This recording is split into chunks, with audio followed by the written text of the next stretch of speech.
Greetings. Hi, I'm Dr. Walter Jacobson, a board-certified psychiatrist, a spiritual psychotherapist, and a mastery of life mentor. When I was in college, in taking psychology classes, I actually did an experiment uh, in functional fixation.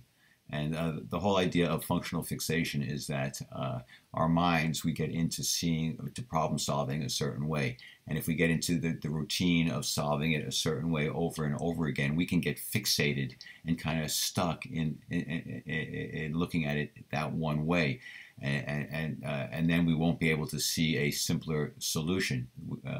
We just go back to the same solution. And when there's a simpler solution, we can get stuck and functionally fixated and not be able to see the simpler solution because we're stuck on the way we've been doing it repeatedly for so long. So it's really, in a way, it's kind of like thinking inside the box. They talk about thinking outside the box. Well, you're inside the box if you're fixated on doing something a certain way, and you can't see another path. So you're fixated. Functionally, it's a limitation, and you want to be able to break through that limitation and think outside of the box and see alternative solutions and not get stuck in a rut thinking the same way. And this is what people do in our lives. We do that. We get stuck with certain biases, certain prejudices, certain beliefs, and then we can't see other solutions. We can't see other ways. We're stuck there.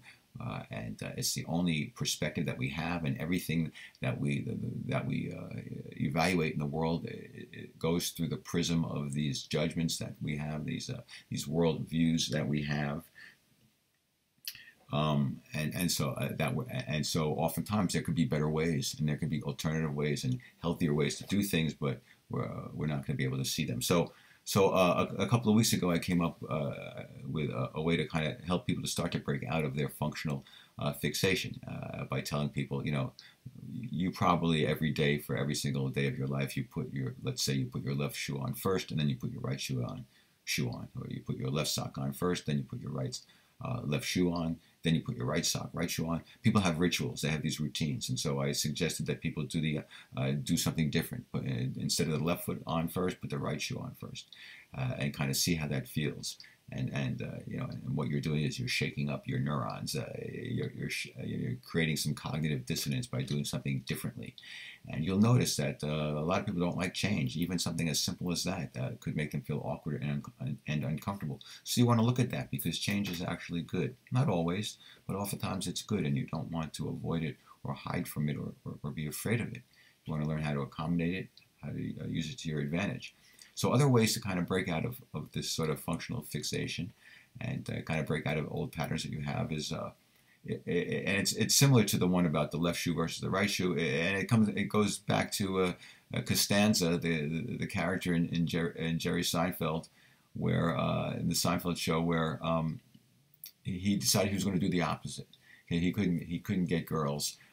For example, or he couldn't get a job, for example, because he'd always try to figure out the clever thing to say in order to impress other people, and so it didn't go well. So he decided that he was going to do the opposite. And when he started to say the opposite or do the opposite of what he would normally say and do, he got results. He started getting the girls. He started getting the jobs. It was very funny, but there's some truth to that. That you need to break out of your old patterns, your old habits, the way you may be stuck in ruts, in the way that you look at the world and the way you interact with the world. So consider doing the Costanza technique of saying the opposite or doing the opposite. Be careful.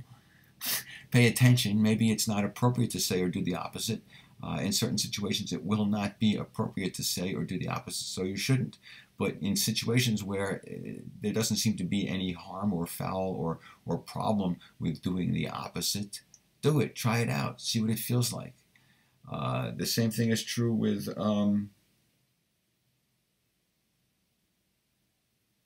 same thing is true with waiting 3 days. There's an expression, I think it's in 12-step programs, where they say if you got a big decision to make, wait 3 days. Don't act impulsively. Don't immediately go yes or no. Give it time. Think about it. Wait. After 3 days of thinking about it, of living with it a little bit, you may have a different perspective than you had immediately after being confronted with it. So whether it's 1 day or 2 days or 3 days or whatever, it's in general, it's smart to not just automatically respond. That's your rote. That's your default mode. That's your functional fixation nature. And you want to get around that. You want to offset that. So what you want to do perhaps is whenever there's a decision to be made, force yourself not to make it then. Give yourself time, a day, 2, 3 days, sit on it. Most things do not require an immediate response. Sit on it, think about it, talk about it, let it see what it feels like, and then decide what to do.